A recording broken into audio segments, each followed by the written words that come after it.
Sí me ves, ¿no es verdad? Un secreto.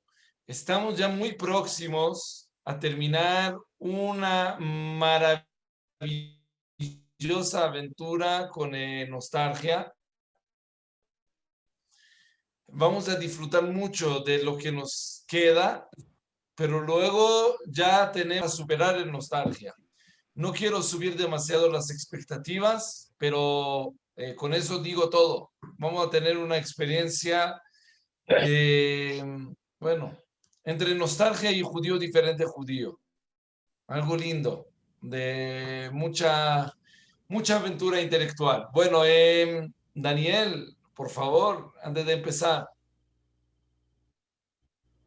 Bueno, muchas gracias, Nir. Hola a todos, ¿cómo están? Ya ven lo bueno que es conectarse, no importa el día de la semana.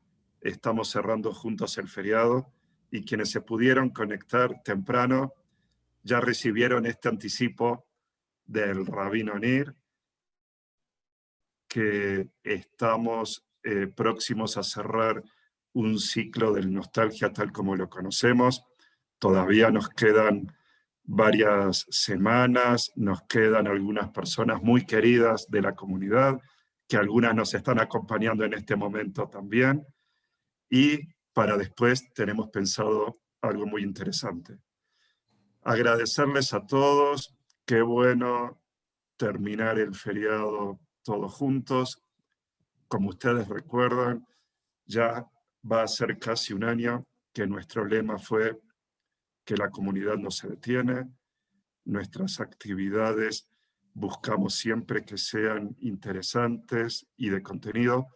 Y hoy no es la excepción. Hoy nuestro querido Sebastián nos va a remontar más de 100 años atrás, en un momento de muchos cambios en Europa, iniciando por Alemania, y vamos a entrar en la vida de un intelectual con mucha academia, con mucha ciencia y también con las vivencias de una época muy, pero muy conflictiva. Sin más introducción, nuevamente gracias a todos por estar, por acompañar, por participar, y te paso la palabra, Sebastián. El auditorio es tuyo. Muchas gracias. Muchas gracias a todos por acompañarme. Voy a compartir pantalla.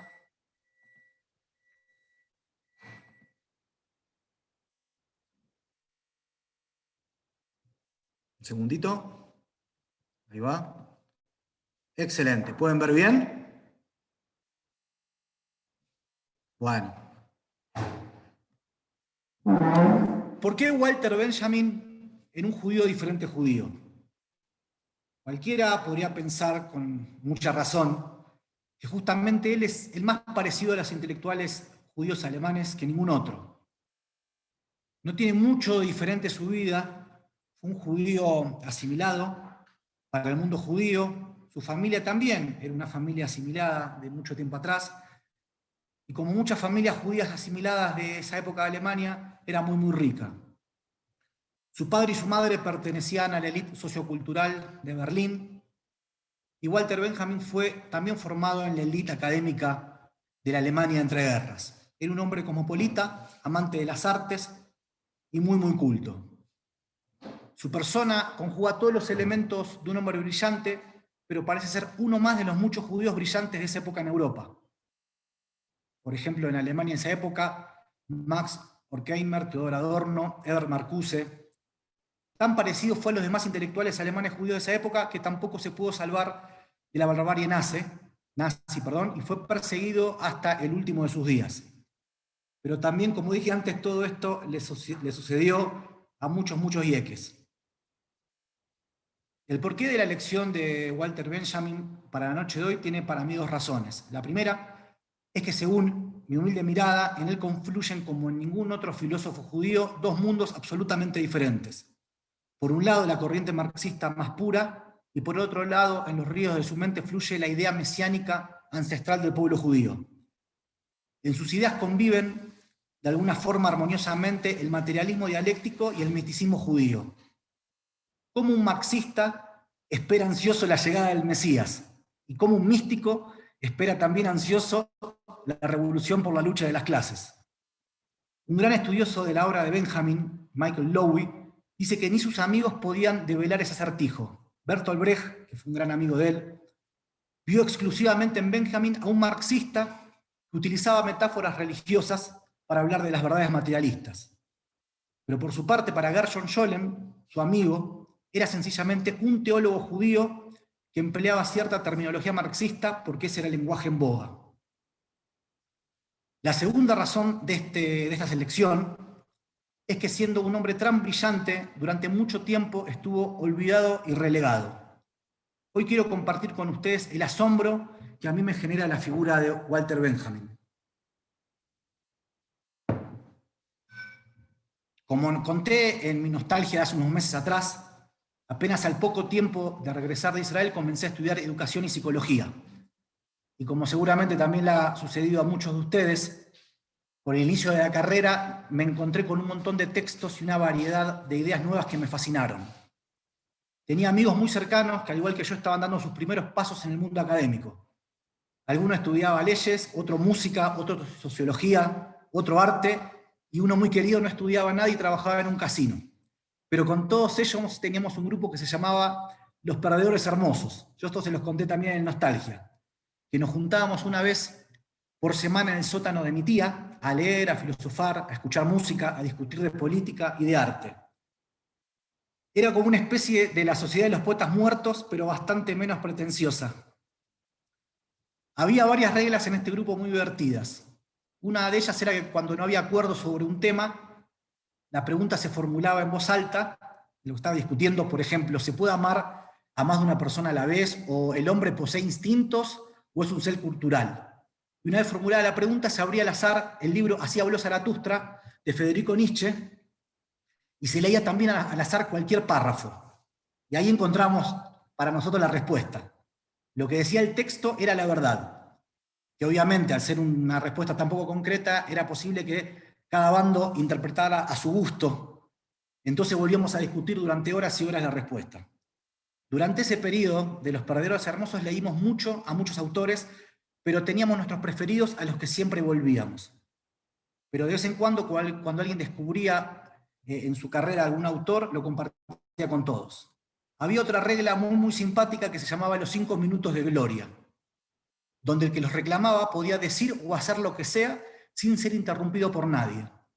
Uno decía a los gritos 5 minutos de gloria y todos se tenían que quedar callados escuchando lo que hacía. Un gran amigo, Nicolás Schneider, un sociólogo muy conocido en Argentina, pidió para sí una vez los 5 minutos de gloria y nos leyó el siguiente párrafo. Dijo, este tipo es judío, se llama Walter Benjamin. No sé si lo entiendo del todo, pero lo que creo que entiendo me encanta.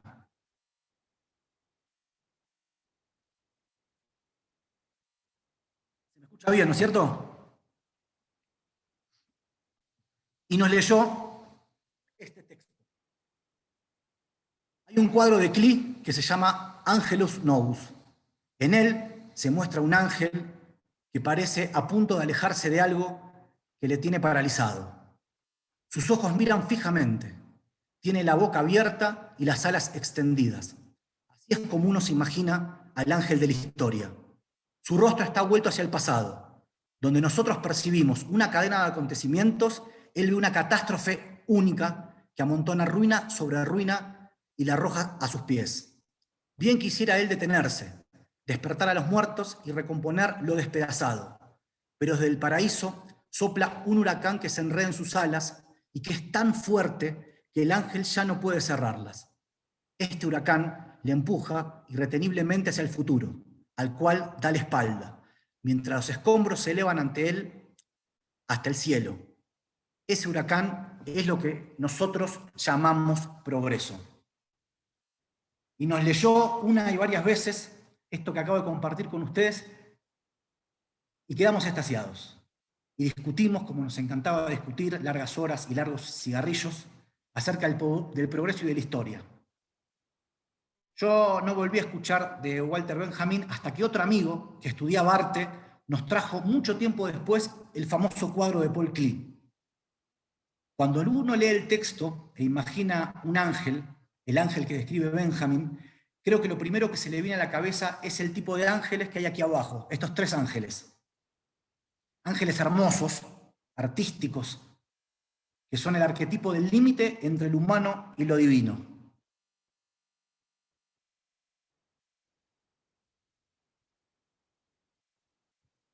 Sin embargo, este que ven a la izquierda era el ángel de Paul Klee. Cuando vi este ángel, este dibujo, y releí el texto, me di cuenta que había algo muy, pero muy profundo en las ideas de este señor. Si él podía generar semejante relato con esta imagen, Benjamin en cuestión veía mucho más de lo que era evidente, y lo hacía mucho más profundamente de lo que yo podía verlo. Dice el texto: así es como uno se imagina al ángel de la historia, pero desde el paraíso sopla un huracán que se enreda en sus alas. Ese huracán es lo que nosotros llamamos progreso. Era poesía pura, sin una sola metáfora. Eran ideas bellísimas que tampoco terminaba de entender del todo, pero entendí lo que quería decir Benjamin con la idea del progreso. Y lo que nosotros entendíamos como progreso no era tal cosa. Les repito, al ver al ángel del Klee, que al principio nos pareció un monigote, un dibujo hecho por un niño, y junto al cuadro de Klee, leer el texto de Benjamin, comencé a mirar este hermoso dibujo, hermoso y lleno de significado y sentido por primera vez. Entendí también que Walter Benjamin podría lograr eso. Decir las cosas que veía, y en ese decir podía ayudarme a mí también a entender la belleza y la complejidad. Dice también Lowy, respecto de la obra de Benjamin, que él más que ninguno es un filósofo outsider. Para los judíos era un alemán, para los alemanes era un judío, para los filósofos marxistas era un simple mesiánico. Además de los muchos temas que motivan su pensamiento, también son los puntos de partida de un outsider, de alguien que está en el límite. Por ejemplo, los juguetes de los niños, las fotografías, los sueños, los cuentos que las madres les cuentan a sus hijos, los callejones de las ciudades, las colecciones de los adultos. Desde ese margen, Benjamin observa el mundo y piensa.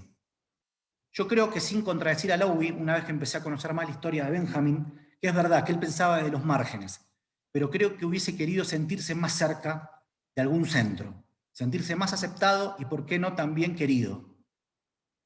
En sus escritos se puede ver con qué potencia él sentía. Si bien su obra es críptica e intelectual, también hay un sentimiento muy profundo acerca del dolor del otro y de las injusticias del mundo. En su pensamiento siempre hay un sabor a soledad y en su vida una tristeza también muy profunda que a mí particularmente siempre me conmueve. Benjamin fue un hombre signado por los avatares de la difícil vida que le tocó vivir. Fue un hombre desdichado porque fue un niño desdichado. Vivió una vida solitaria a pesar de que sus pocos amigos lo querían y respetaban mucho.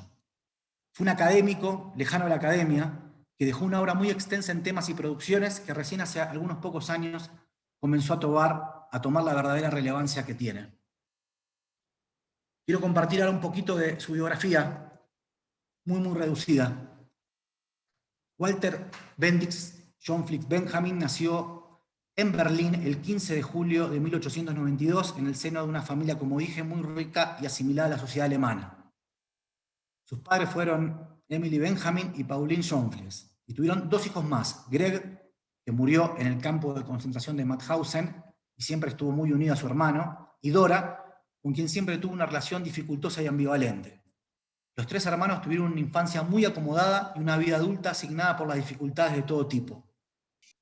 Tuvieron los 3, de algún modo, una vida muy trágica. Pronto se inicia en él, lamentablemente, los recuerdos muy malos en relación a la educación. Dice textualmente: de pequeño fui a un parvulario propio de las familias judías ricas de Berlín. Era hermoso, pero casi todo lo que sucedía en el aula me repugnaba. Su dislexia muy profunda lo condicionó siempre a integrarse a la vida social y académica del gimnasio Kaiser Friedrich de enseñanza pública, donde sus padres lo inscribieron. Se puede decir que allí se inician sus angustias, sus miedos y desasosiegos, que conllevarán a un muy pero muy bajo rendimiento académico, desarrollando además cuadros clínicos de carácter psicosomático, debido especialmente al clima que se vivía en ese centro, en donde eran muy frecuentes las vejaciones morales e incluso los castigos físicos. Su fobia a la escuela le hará llegar casi siempre tarde a las clases, fruto de un irrefrenable deseo por dormir. Me imagino que ante la vida espantosa que debía asumir como alumno, el dormir y principalmente el soñar eran seguramente una vía de escape. El universo onírico era como una salvación. Soñaba y luego intentaba darle sentido a esos sueños. Tal vez esto, el sueño, fue la primera opción literaria de Benjamin, desarmar la realidad a partir de los sueños y crear una realidad más benévola. Dice años más adelante, cuando escribe en el texto sobre algunos motivos de Baudelaire respecto de los sueños: en el sueño, en cambio, las cosas que veo me ven a mí tanto como yo las veo a ellas. También escribe con mucha belleza: el lenguaje del sueño no está en las palabras, está abajo de ellas. En vista de la nefasta trayectoria escolar, sus padres lo internan en un colegio privado, en medio camino entre Berlín y Stuttgart y bastante cerca a Frankfurt. De alguna manera, para esta familia rica, este chico con tantas dificultades era una vergüenza, y lo enviaron muy lejos de los ojos de los otros y de ellos mismos. Y en este acto, Benjamin por primera vez tuvo, en esa distancia, que duró 2 años, otros ojos para mirarse a sí mismo y para mirar el mundo. En esta escuela pasaría a formar parte de la historia de lo que se llamó la nueva escuela alemana. Y pese a que cuando ingresó Benjamin en ella no era muy conocida, y gozaba de algún prestigio por considerarse una escuela diferente, contraria al espíritu de las escuelas alemanas tradicionales. Se trataba de la escuela de un hogar de educación en el campo. Estos experimentos pedagógicos fueron característicos del movimiento de la Escuela Nueva, cuya existencia se prolongó en Alemania hasta el año 1934, cuando fueron clausuradas por los nazis. La educación se basaba en la creación de un ambiente familiar, imitando la vida sencilla del campo. En general, se aprendía por la mañana y se trabajaba por las tardes en tareas agrícolas y manuales. De alguna manera, se creaba un clima de libertad y compañerismo que también se extendía a las relaciones entre profesores y alumnos, en las que ambos tenían los mismos derechos al estar unidos por los mismos objetivos. Tras esta experiencia, regresa de nuevo a Berlín. El motivo de su traslado a su antiguo colegio no lo especifican ni sus biógrafos ni él mismo, pero teniendo en cuenta que terminó sus estudios de bachiller a la edad de 20 años, es entendible que sus padres debieron ver el lento proceso cultural y no era conveniente prolongarlo más, así que lo trajeron nuevamente. En esta segunda etapa en Berlín, en el mismo lugar donde él estudió el bachillerato, notó por primera vez en su vida algún tipo de discriminación por parte de sus compañeros de estudio. Esa discriminación obviamente era por ser judío. Cuentan sus amigos que no le dolía tanto el contenido de las burlas y aquellos comentarios, sino lo ilógico de la situación. No podía comprender cómo a él se lo acusaba, por ejemplo, de haber matado a Jesús, o que era parte junto con su familia de un plan mundial para dominar el mundo. Lo ilógico de estos postulados lo herían profundamente, y Walter Benjamin hizo algo totalmente diferente a lo que la mayoría de los jóvenes hacía. Sintió mucha pena en vez de sentir odio o de sentir miedo.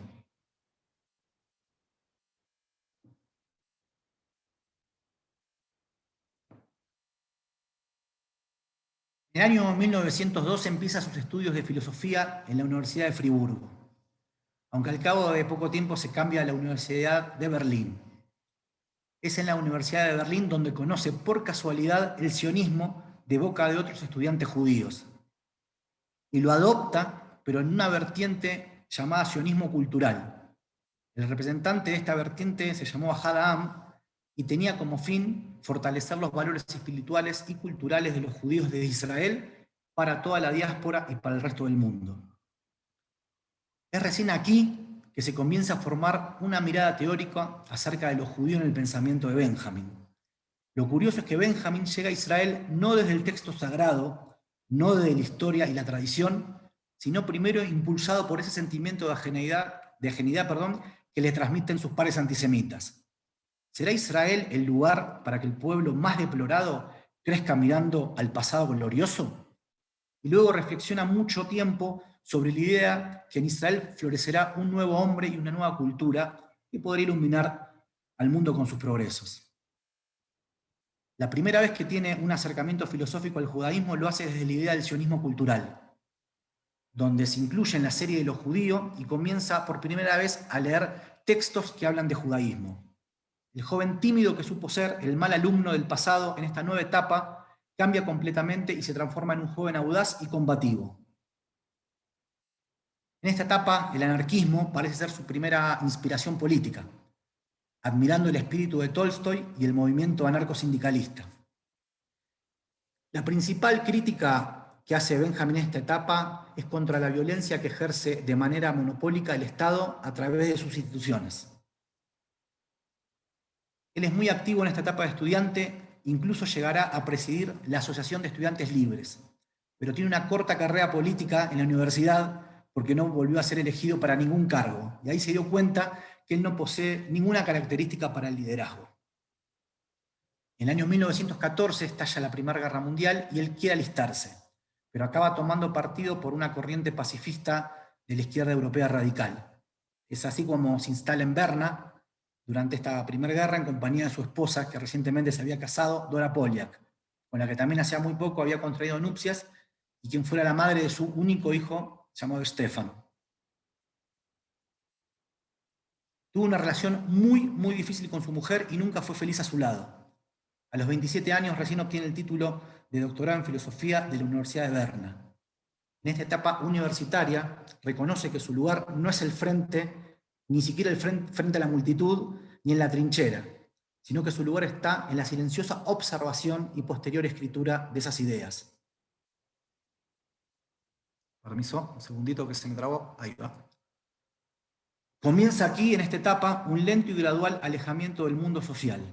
Es en esta época cuando, influido por su amigo Gershon Scholem, quien le acerca a las fuentes de la mística judía, empieza profundamente, no solamente a leer literatura judía, sino literatura mística del judaísmo.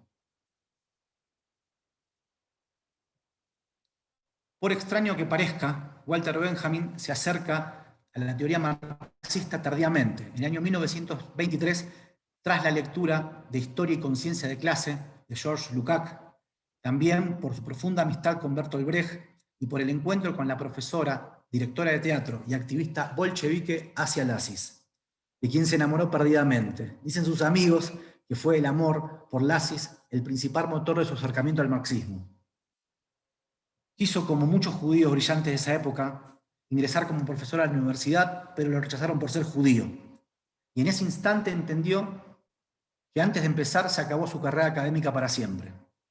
Desarrolló de una manera solitaria una profunda vocación en esta época, a partir de la lectura de textos judíos, por el cuidado de la naturaleza. Para él, la salvación de la humanidad también estaba ligada a la salvación del planeta y la naturaleza. Un ecologista primigio.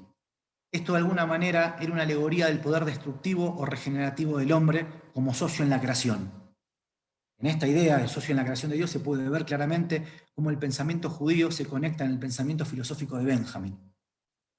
En el año 1926 muere su padre, con quien tiene una pésima y distante relación, y entonces parte hacia Moscú, donde se desencantó con la realidad del régimen soviético. Si bien Benjamin pensaba que el comunismo era la única filosofía política en la que iban de la mano la teoría y la práctica, su estadía en Moscú lo decepcionó para siempre. Se vio a su regreso olvidado hipotecar su herencia para pagar las deudas y las exigencias de su exmujer. Fue una etapa muy difícil, pero su romanticismo le hizo pensar que era el inicio de una nueva vida. Hay algo común en Benjamin, que a pesar de leerse como un pesimista filosófico en muchas oportunidades, los pequeños desafíos de la vida los tomaba con alegría y con mucha esperanza. Benjamin critica sin piedad a Hitler y sus secuaces, a la teoría fascista, y fundamentalmente, lo que le genera muchísimos enemigos de ambos bandos, es su crítica a la hipocresía de la democracia burguesa y al capital financiero e industrial alemán, que apoyó el nazismo como una forma de contrarrevolución preventiva contra los socialistas.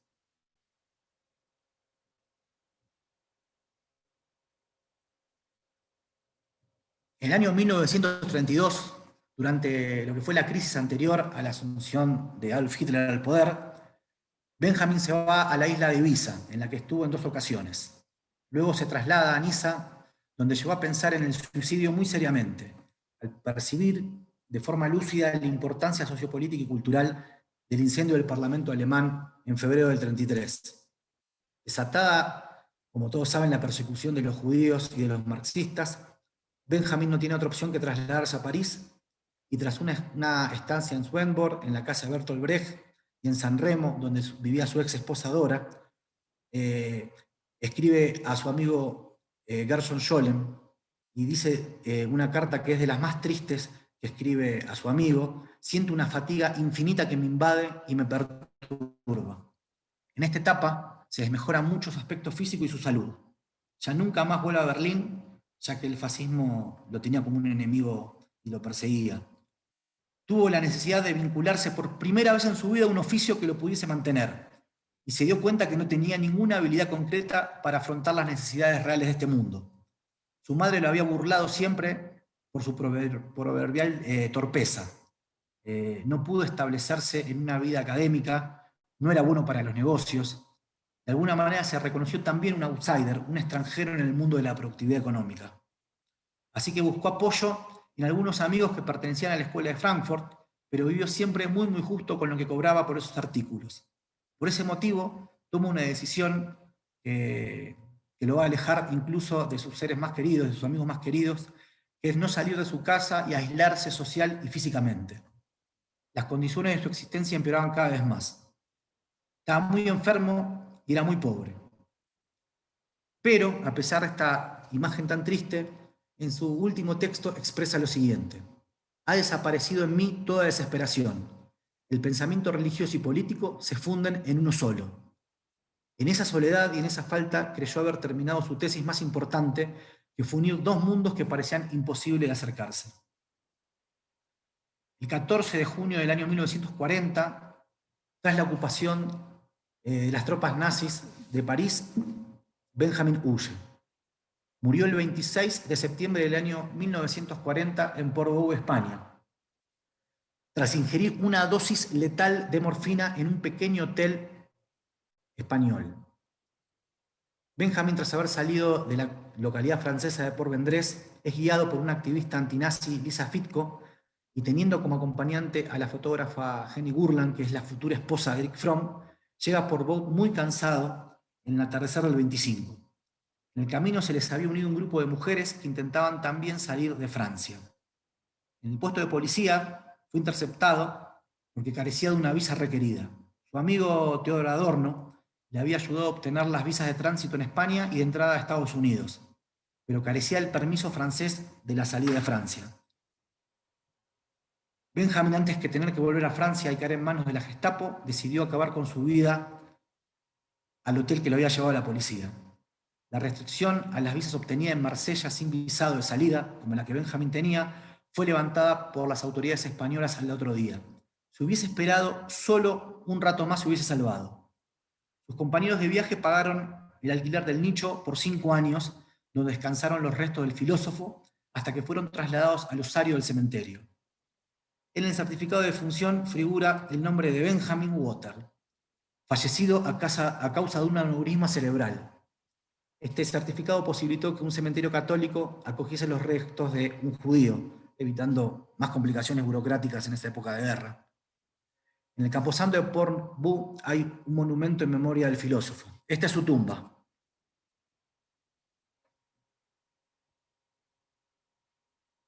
Escrito tanto en alemán y dice: en su tumba está escrito esto: no hay ningún documento de la cultura que no lo sea también de la barbarie. Esta tumba es la única tumba que tiene piedras en vez de flores. Es la única tumba judía del cementerio. Yo creo que la vida de Benjamin es una lucha contra la barbarie y lamentablemente creo que Benjamin también perdió esa lucha. Desde pequeño perdió la lucha contra la barbarie de la institución educativa, que moldea de una manera terrible la mente y el espíritu de los niños. Perdió también la lucha contra la barbarie del odio por ser judío, que le impidió vivir en su país y trabajar en la academia. Perdió la guerra contra la barbarie de la soledad, que es barbárica para cualquiera. Y si bien tuvo amigos y familias y pareja, incluso tuvo un hijo, siempre se supo un hombre solo. Pero a pesar de haber perdido la lucha contra la barbarie, ha dejado una serie de textos y ideas magníficas, que me gustaría ahora en esta última parte de la charla poder compartir con ustedes.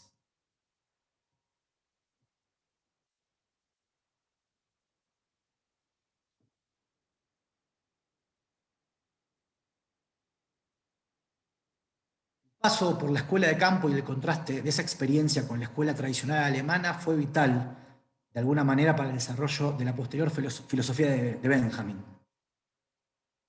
Él entiende lo que se llama escuela nueva, como pueden ver en el cuadro, que es revolucionaria por el simple hecho que respeta la condición humana.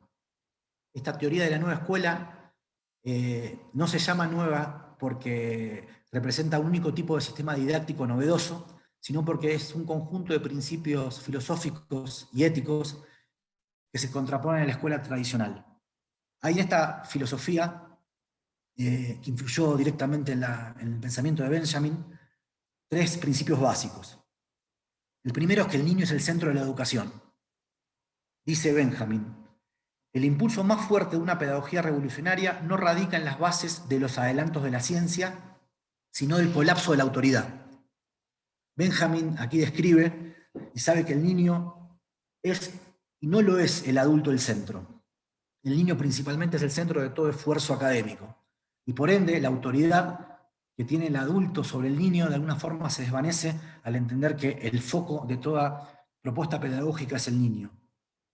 El segundo tip, son los nuevos contenidos educativos que propone esta nueva escuela.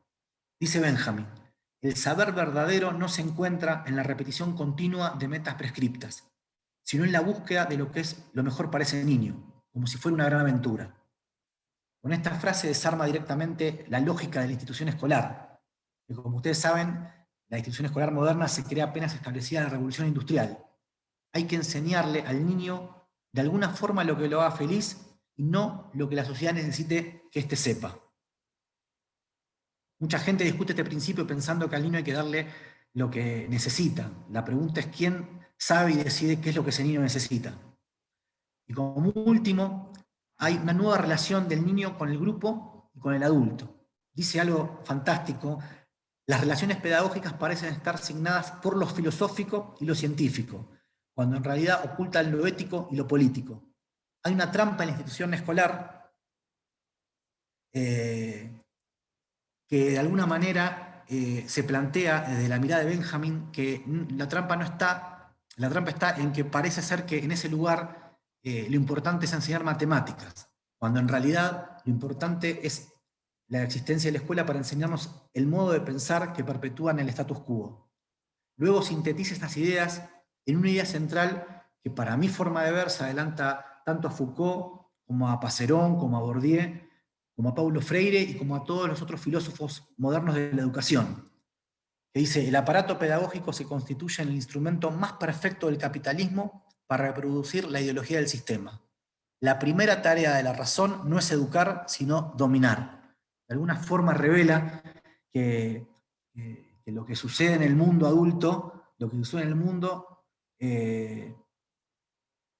está planteado en un primer momento en la escuela. Es como que nos diga: atentos señores y señoras, que lo que sucede en la escuela es lo que permite que se perpetúe luego en la vida adulta.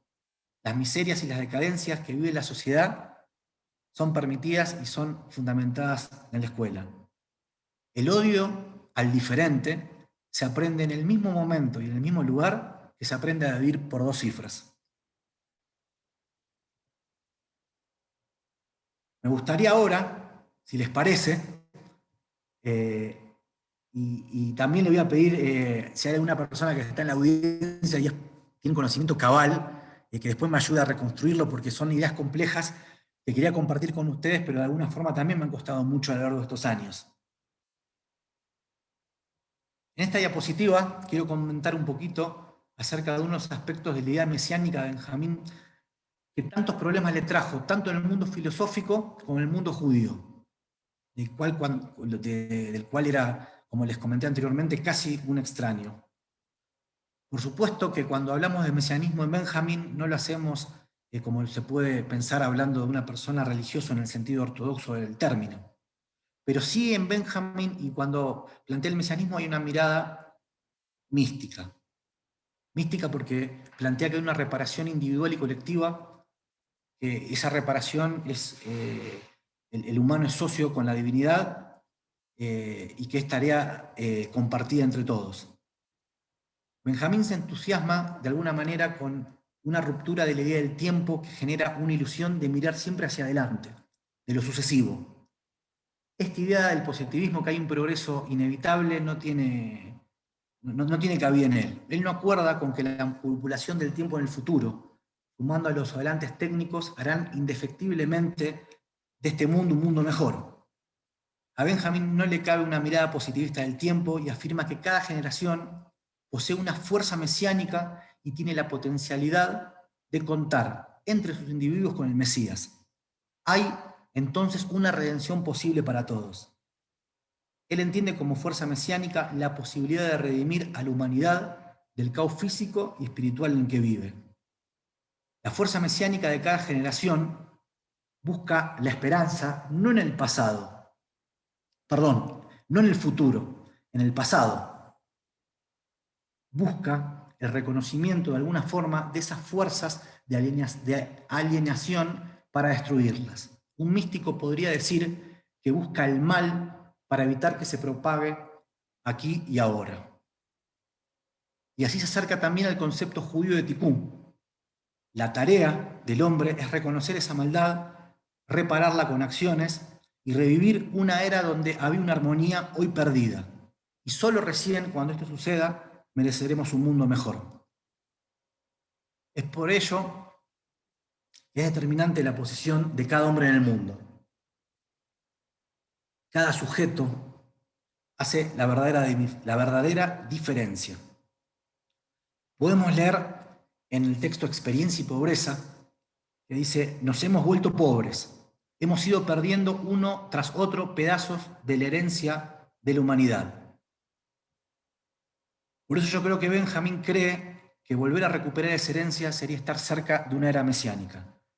Y es una tarea individual y también colectiva. Y ya para cerrar, y para abrir una serie de preguntas y comentarios,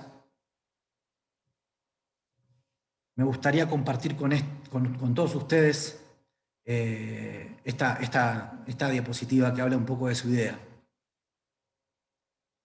Yo creo que ahora sí, si antes había un poco tal vez de desconocimiento acerca de esta persona, con esta idea yo creo que todos vamos a reconocer quién es un poco Benjamín. Benjamín dice esto de una manera preciosa. Articular el pasado históricamente no significa reconocerlo tal y como ha sido. Significa apoderarse de un recuerdo que relampaguea en el instante de un peligro. Es una frase poética muy, muy bella, con una imagen muy fuerte, pero a veces un poco críptica. Entonces la pregunta es: ¿cuál es ese instante de peligro? En la tesis 5 sobre el concepto de la historia lo dice de la siguiente manera: el peligro amenaza tanto al contenido de la tradición como a sus receptores. En ambos casos es uno y el mismo: prestarse a ser instrumento de la clase dominante. O mejor dicho, de otra manera, la manera que tal vez la conocemos es: atención, que la historia la escriben los que ganan. Y eso quiere decir entonces que hay otra historia, que tal vez es la verdadera. Benjamín admiraba del pensamiento judío la manera talmúdica que tenían los sabios judíos de escribir la historia. Hay una manera que los sabios piensan la historia y es una manera, de alguna forma más totalizadora. Por ejemplo, Hillel y sus discípulos, que ganaron el debate y la tradición se realiza según su manera de entender el mundo. Por ejemplo, en qué dirección y con qué secuencia se debe encender una Hanukkah. Pero en el texto judío también está registrada la otra versión, la derrotada. Por ejemplo, la de Shammai y sus discípulos, que entienden que hay otra manera. En el judaísmo, en algunas ocasiones, se permite que todas las historias sean posibles, que todas sean parte de una historia. Y yo creo que eso es algo que Benjamin se enorgullecía y yo también. Así que les agradezco su paciencia, voy a dejar de compartir pantalla y si alguno tiene algún comentario o pregunta, voy a intentar responderla. Sebastián, me lanzo de una vez. Primero, no estoy de acuerdo con... me encanta me encanta la exposición, me pareció estupenda, Gracias. pero lo que dice Walter Benjamin y lo que te encanta a ti también, es lindo, pero no es verdad. El judaísmo nunca destacó todas las opiniones. O sea, dentro de la ortodoxia o lo que nosotros conocemos hoy como la ortodoxia, que eran los rabinos fariseos de aquella época, tú tienes dos opciones. O sea, te dicen en el protocolo de la Gemara, te traen una opinión y otra opinión. No te traen la opinión de los Isis o de los saduceos o de todos los demás que no estaban de acuerdo con ellos. Así que no festejaría eso como estamos en un espacio intelectual. Debo decir de que no es, o sea, el judaísmo nuestro tiene muchas virtudes, pero sí callamos a los que no nos gusta. Eso es uno. Dos, me gustaría escuchar tu concepto. Perdón por el atrevimiento, pero me siento de que debemos por lo menos darle al foco histórico por donde es y me gustaría escuchar tu opinión de alguna otra idea, la idea mesiánica que tiene Walter Benjamin, y escuchar tu opinión acerca de la siguiente declaración que voy a dar. Eh, Creo que el pensamiento es producto de la personalidad del pensador y también de la época. ¿No crees que la época del Walter Benjamin también es un molde muy especial y por eso crecen ese tipo de ideas? Ay, rabino, me puse en aprietos. Eh, la verdad es que yo no soy tan ingenuo como para pensar que en el judaísmo están siempre las dos versiones de la historia. De hecho, hemos durante muchos siglos atrás matado a los que pensaban también diferente dentro del pueblo o convertido a la fuerza o expulsados. Pero sin embargo, tal vez me quiero quedar con algo naif de pensar que hay algunos sabios que dentro del mismo texto, al costadito, en los comentarios, alguna posibilidad de darle un lugar al otro relato le dan. ¿Sí? Pero el que sabe más de estas cosas es usted. Yo tenía entendido que hay ciertas cuestiones talmúdicas que sí dejan por lo menos el registro de la historia derrotada, la que no fue. Pero bueno, es una ilusión. Respecto a lo que usted dice de la época, sí, yo pienso que es muy difícil salir de la contemporaneidad. Y así como hubo una época que los judíos o algunos judíos creían que el golem podía ayudar al pueblo, tal vez esta vuelta al mesianismo tiene que ver con eso. La verdad que es muy complicado y me es muy compleja la lectura de Benjamin. Durante muchos años de mi vida fueron solo aforismos, ¿sí? Que después traté de ir completando. Desconozco lo que pensaría él respecto de esto. Yo creo que llegó, así como llegó por el enamoramiento y después por profunda convicción al marxismo, creo que también llegó por la amistad de Scholem a la fantástica mística judía. No creo que haya sido un místico en el sentido cabal del término, ¿sí? Pero sí que en su pensamiento, que intenta ser científico, hay algunas ideas místicas. Pero sin lugar a dudas, es un hombre de su tiempo y también es un hombre de su familia. Él, por ejemplo, estudia no solamente el tiempo de todos, sino el tiempo personal. Él trabaja mucho sobre los cuentos de la infancia y está en referencia a los cuentos de su madre, y él tiene una particularidad sobre las colecciones, casi de forma obsesiva, ¿sí? Y bueno, su papá era coleccionista, ¿sí? Anticuario. Así que no solamente no se puede escapar a la época, no se puede escapar a la judeidad, no se puede escapar al rasgo familiar, lo construye en un todo.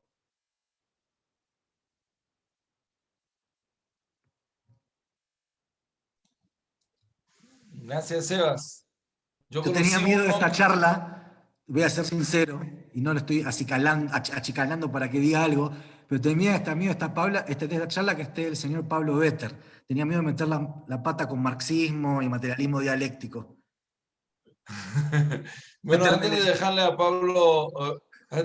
Pablo, le voy a contar de que yo tuve un amigo que, o sea, un conocido que vino una vez a contarme de que tiene colección.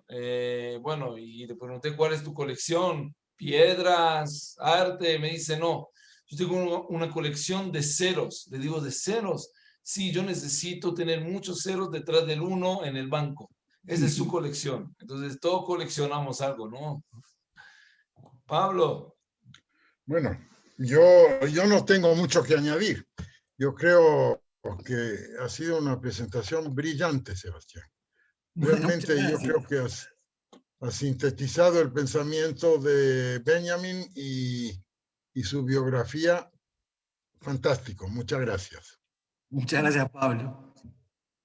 A mí me impresiona la triste vida de este señor desde su inicio, su desarrollo y su final, en donde está marcado por la tristeza, por la pérdida, y a pesar de todo eso, no fracasa, ¿no es cierto? Construye, produce, piensa y crea de una manera impresionante.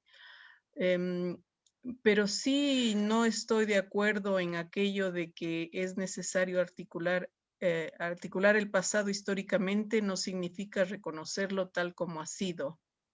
Significa apoderarse de un recuerdo que relampaguea el instante de un peligro. No estoy de acuerdo para nada. Articular el pasado no es solamente agarrar un recuerdo que relampaguea. Articular el pasado es meterse en él, entenderlo, elaborarlo para poder salir adelante. Probablemente él no hizo eso en su vida, por eso se encierra, por eso se deprime y por eso termina como termina. Entonces, el pasado hay que agarrarlo, el pasado hay que analizarlo, el pasado hay que trabajarlo, hay que salir adelante para no quedarse atrapado en ese momento, ¿no? Está muy bien, estoy de acuerdo contigo. A mí lo que me llamó mucho la atención en esa lejana época era esta frase, ¿sí? Que yo creo que la había escuchado, es que si la historia la escriben los que ganan, eso quiere decir que hay otra historia, ¿no? Entonces pensaba en cuál es la otra historia y cómo se accede a ella, ¿no? Más con esa rebeldía más adolescente, juvenil.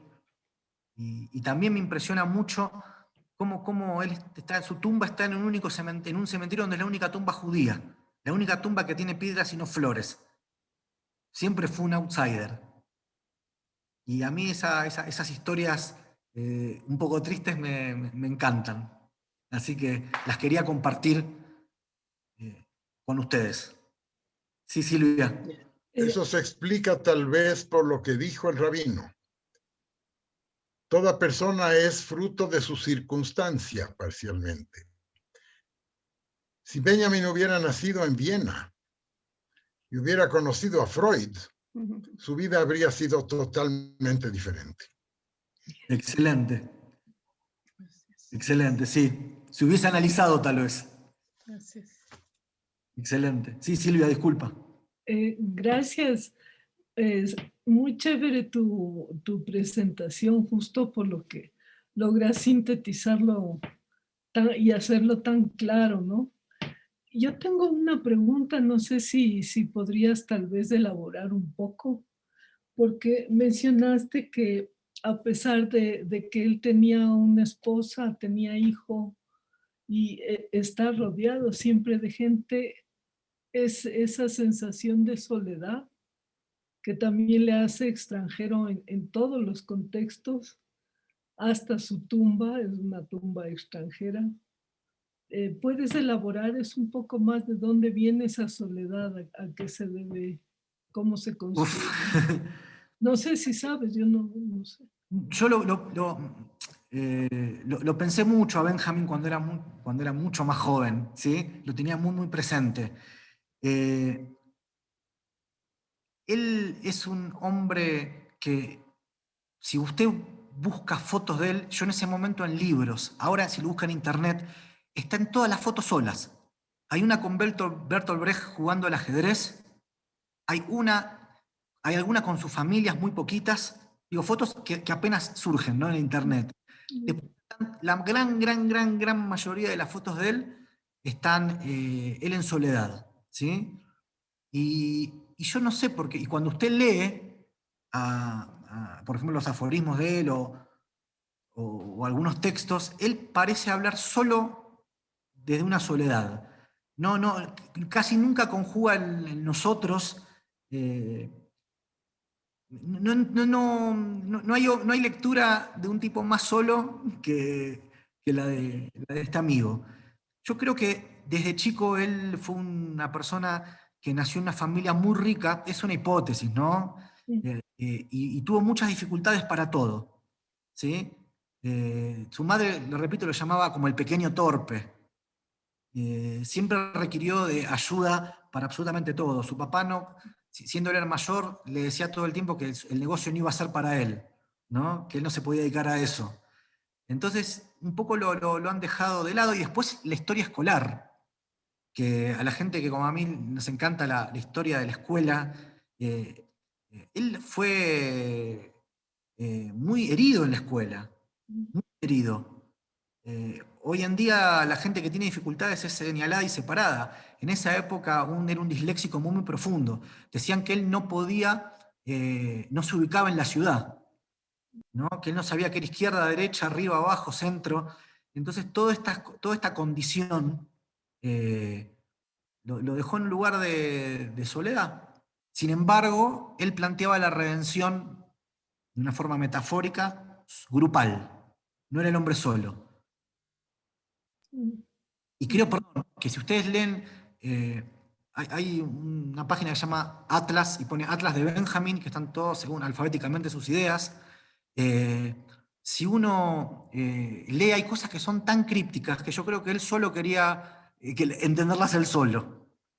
No era un hombre hedónico ni ególatra en absoluto, ¿sí? Desde los 16 años que lleva el mismo bigote y el mismo corte de pelo. No buscaba la fama ni el aplauso, sin embargo escribe hasta para él solo. Así que yo no sé por qué, lo que sí sé es que es un espíritu muy solitario.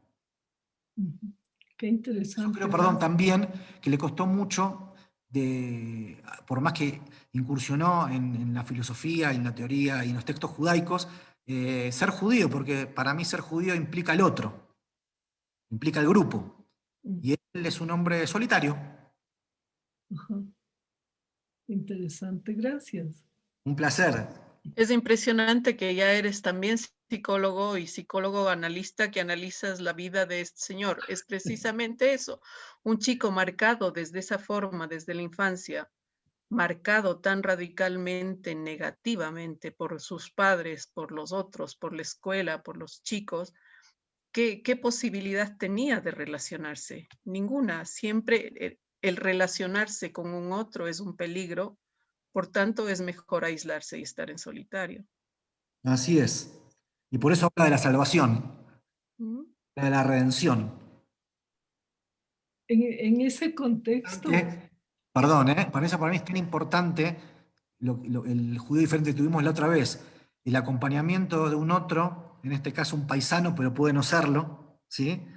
Para ayudar, para dar la mano, ¿sí? Tal vez si Freud le hubiese dado la mano, hubiese aguantado a intoxicarse y hubiese cruzado la frontera y terminado su vida en Estados Unidos con una redención posible.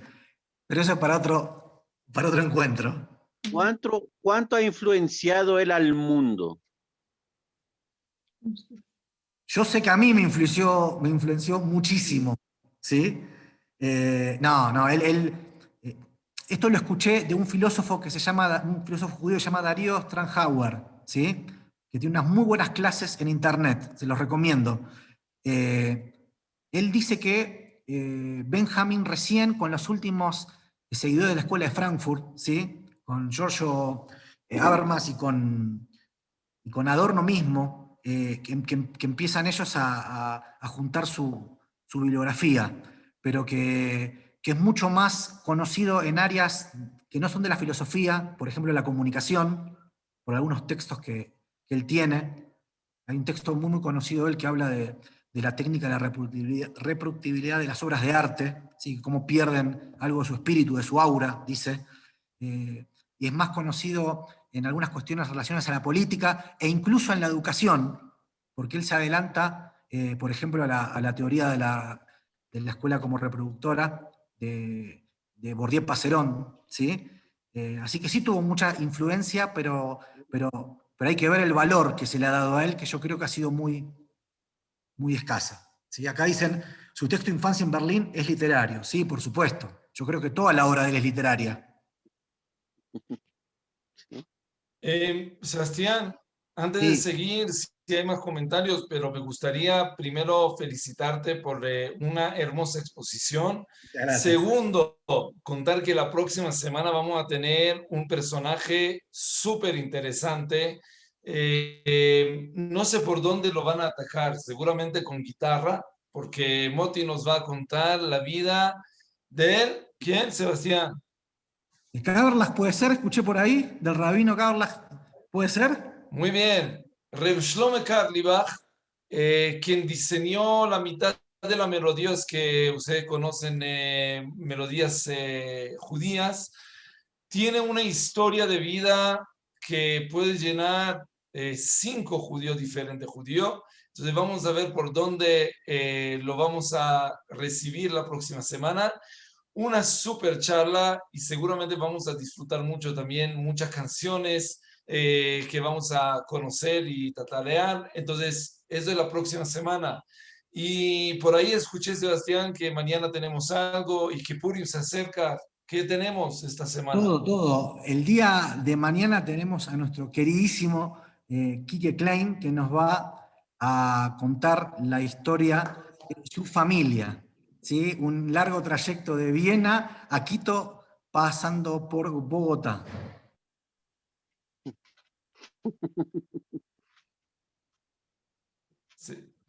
Sebastián, te muteaste.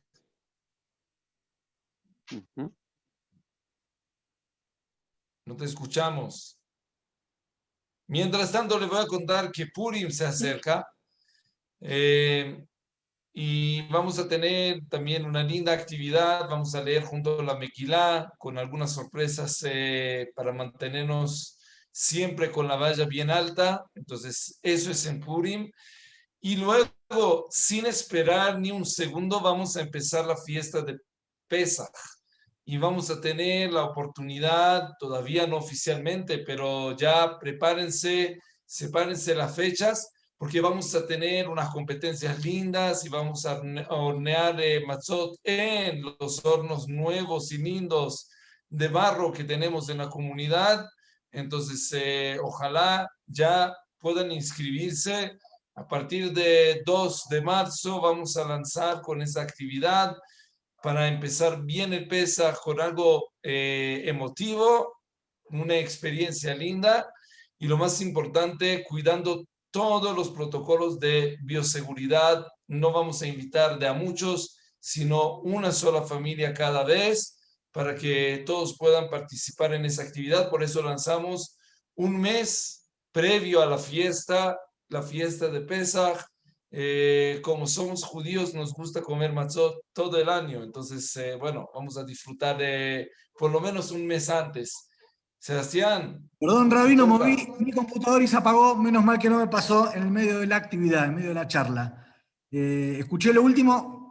Quiero decirle también a todos que los jóvenes de Talmud Torah y Anoar tienen una sorpresa para Purim. Así que los invitamos a acompañarnos. El día de mañana acompañar a Quique, que nos va a contar su historia. Y yo particularmente les agradezco haberme acompañado hoy en la historia de Walter Benjamin. Así que muchísimas gracias a todos y seguimos haciendo comunidad. Muchas gracias. Chao.